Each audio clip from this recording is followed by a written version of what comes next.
तो अभी हम जंतर मंतर पर हैं और प्रोटेस्ट के लिए आज हमारे साथ हरियाणा यमुनानगर से इतनी दूर से ख़ास ट्रैवल करके एक सज्जन आए हैं। आप सबको मैं उनसे रूबरू करना चाहता हूं और जानते हैं कि ऐसा क्या उनको टच किया कि वो इतना दूर से ख़ास इस प्रोटेस्ट के लिए आए। तो पहले आप प्लीज़ अपना थोड़ा सा इंट्रोडक्शन दे दीजिए और फिर हमें ये बताइए कि ऐसा क्या हुआ कि आप इतनी मेहनत करके इतनी दूर से इतने घंटे, तकरीबन 5 घंटे लगा के आप यहाँ पहुँचे हैं। तो बताइए कि क्या कारण रहा? मेरा नाम अरुण जैन है। मैं हरियाणा के डिस्ट्रिक्ट यमुनानगर में सढौरा एक कस्बा है, वहाँ का रहने वाला हूँ। मेरी एज जो है 70 से भी ऊपर है। तो मेरे जीवन का उद्देश्य दो ही है कि जो मनुष्य जब इस संसार में आता है तो उसको क्या करना चाहिए, उसका क्या नहीं करना चाहिए, क्या करना चाहिए। तो मुझे पता चला, जो भी मैंने ज्ञान लिया उसमें ये बताया कि आप दो ही मार्ग संसार में करना चाहिए आपको। एक तो धर्म का मार्ग आपको लेना चाहिए, एक राजनीति का मार्ग लेना चाहिए। दोनों ही मार्ग ज़रूरी हैं। लोग कहते हैं कि धर्म और राजनीति नहीं होनी चाहिए, लेकिन जो ये कहते हैं कि धर्म और राजनीति नहीं होनी चाहिए, वो ना तो धर्म को जानते हैं और ना वो राजनीति को जानते हैं। क्योंकि धर्म में ही राजनीति है और राजनीति हमारा धर्म होना चाहिए। तो आज जो मैं जंतर मंतर में आया हूँ, हमारे जो साथी, इनका मैंने एक वीडियो देखा था कल, जो इन्होंने सुप्रीम कोर्ट के बारे में कुछ कहा कि वहाँ पर जो है आम आदमी की सुनवाई नहीं होती और जो बड़े बड़े लोग हैं पैसा देकर, अच्छे वकील हैं, लाखों करोड़ों रुपए खर्च करके अपनी सुनवाई करवा लेते हैं। रात को भी कोर्ट को खुलवा लेते हैं और उनकी सुनवाई हो जाती है। और लेकिन एक गरीब आदमी जो बेचारा कहाँ से गुजर के छोटे कोर्ट से लेकर हाई कोर्ट फिर सुप्रीम कोर्ट आता है, और उसको यहाँ वो तो यहाँ पे आके उसको तो पता ही नहीं कुछ क्या हो रहा है यहाँ पे। उसको तो कोई पूछने वाला नहीं वहाँ पे।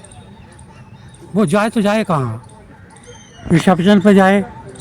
वो कहते हैं जी, हमने कहा जी रिसेप्शन पे गए, हमने कहा जी हमें केस फाइल करना है, क्या करना है हमने। कहते हैं जी आप वहाँ इधर चले जाइए, उधर चले जाइए, इधर चले जाइए, घुमाते रहते हैं। बड़ी मुश्किल में जो है मैंने इन पर्सन केस फाइल करना था सुप्रीम कोर्ट में, तो मुझे पता चला कि इन पर्सन का केस किसी अलग तरह दूसरी तरफ साइड में है, वहाँ लेते हैं वो। तो मैंने वहाँ इन पर्सन वो केस दिया, तो उन्होंने मुझे बहुत चक्कर कटवाए, लेकिन फिर भी मैंने उसे फाइनल करके दे दिया 10-15 दिन के अंदर अंदर। वो ऑब्जेक्शन लगाते रहे, कभी कुछ ऑब्जेक्शन लगाते हैं, कभी कुछ ऑब्जेक्शन लगाते हैं, कभी कुछ ऑब्जेक्शन लगाते हैं। तो फिर लेकिन मैंने पूरा करके दे दिया। तो लास्ट में मैंने एक लेटर लिखा था 1 जनवरी 2026 को, चीफ जस्टिस सुप्रीम कोर्ट नई दिल्ली और chief justice Punjab and Haryana Chandigarh. उसमें मैंने जो विषय लिखा था, उसमें लिखा था मैं न्याय बेचना बंद हो, आम आदमी को न्याय दो। तो इसमें जो विशेष बात थी जो लेटर में मैंने लिखा था कि हमारे आर्टिकल जो है कॉन्स्टिट्यूशन का 350 है, उसके अंदर ये प्रोसीजर है कि आपकी कोई भी ग्रीवेंसेस है, आप किसी भी अथॉरिटी को, सरकार की कोई भी अथॉरिटी है, सिस्टम की कोई भी अथॉरिटी है, उसको आप वो ग्रीवेंसेस भेज सकते हो, किसी भी भाषा में दे सकते हो, कोई प्रोसीजर नहीं आपके पास लगेगा। उसको भेज सकते हो और उनको सुननी चाहिए वो चीज़ें। तो उसी 350 के अंदर मैंने ये हाई कोर्ट में भी एप्लीकेशन डाली, लेकिन उन्होंने कोई सुना नहीं, उन्होंने रिजेक्ट कर दी मेरी एप्लीकेशन कि हम इस पर कोई कार्रवाई नहीं करेंगे। सुप्रीम कोर्ट में भी मैंने डाल रखी है, 2 साल हो गए, 3 साल हो गए, भी डाल रखी है इसी आर्टिकल के अंदर। उन्होंने रजिस्टर तो मेरी कर ली, लेकिन वो कहते हैं कि अंडर प्रोसीजर, 3 साल हो गए अंडर प्रोसीजर है वो। तो ये और भी बहुत इसमें आपने एक बहुत अच्छी और अहम चीज़ लिखी है कि किस तरीके से हमारे कोर्ट्स में जो भाषा है वो अंग्रेज़ी भाषा जो है वो ऊपर आ गई है, और जो भाषा आम जन की भाषा है, और आपने यहाँ तक लिखा है कि जो टैक्स पेयर है वो तो ज़्यादा हिंदी बोलने वाला है, उसके पैसों से चलने वाला कोर्ट अंग्रेज़ी भाषा में काम कर रहा है। उस बारे में भी थोड़ा बताइए। हाँ, यही तो है ना कि भाषा तो बहुत ही ज़रूरी थी। पता नहीं ये हमारा दुर्भाग्य है जो आज तक जो है हाई कोर्टों की और कुछ तो हाई कोर्ट और सुप्रीम कोर्ट की जो है भाषा हमारी जो है, मैं तो कहता हूँ कि जो है किसी जितनी भी भारतीय भाषा है सबके अंदर अलाउड होना चाहिए। स्टेटों में तो कई स्टेटों ने वहाँ की स्टेट की जो भाषा है वहाँ हाई कोर्ट में है, जो उत्तर प्रदेश में हिंदी है, और स्टेट का मुझे पता नहीं, मध्य प्रदेश में भी हिंदी जो है हाई कोर्टों में है मेरे ख्याल से ऑथराइज लैंग्वेज। लेकिन सुप्रीम कोर्ट में तो अंग्रेज़ी ही है, वहाँ पे तो कोई भाषा चलती नहीं है। तो ये तो बहुत ही बड़ा दुर्भाग्य हमारे देश का है कि जो है आज तक जो है जो 75 साल हो गए हमें आज़ाद हुए हुए, और आज तक भी सुप्रीम कोर्ट की भाषा जो है और ज़्यादातर हाई कोर्टों की भाषा जो है इंग्लिश है। किसी और इस पर किसी का कोई ध्यान नहीं है, हमारे नेताओं का और सुप्रीम कोर्ट का तो और हाई कोर्टों का तो क्या होना था, किसी का ध्यान नहीं है। लीगल अथॉरिटी भी बनाई गई है, लेकिन लीगल अथॉरिटी भी जो है कोई काम नहीं करती, सिर्फ जो है उनको मोबिलाइज करती है। हाई कोर्ट के जो कर्मचारी है, वहाँ के जज है, उनका ही जो है चलता है, मतलब कुछ वहाँ पे कुछ नहीं हो रहा है काम। इतना पैसा खर्च हो रहा है लीगल अथॉरिटी पर, उसको बने हुए भी 10 साल हो, मेरे 15 साल हो गए होंगे। लीगल अथॉरिटी सारी स्टेटों में है, बल्कि जिला स्तरों पर भी है, तालुक स्तरों पर भी लीगल अथॉरिटीज़ के ऑफिस है, लेकिन वहाँ कोई काम नहीं हो रहा। सिर्फ जो है वहाँ पर जो है जो वहाँ के लोकल जज हैं और जो कर्मचारी है उन्हीं जो है अटेंड किया जाता है, और उन्हीं वकीलों को लगाया जाता है, और उन्हीं को पैसे दिए जाते हैं जो रिश्तेदार हैं उन लोगों के। तो ये बहुत बड़ी जो है दिक्कत हमारे साथ पैदा हो चुकी है।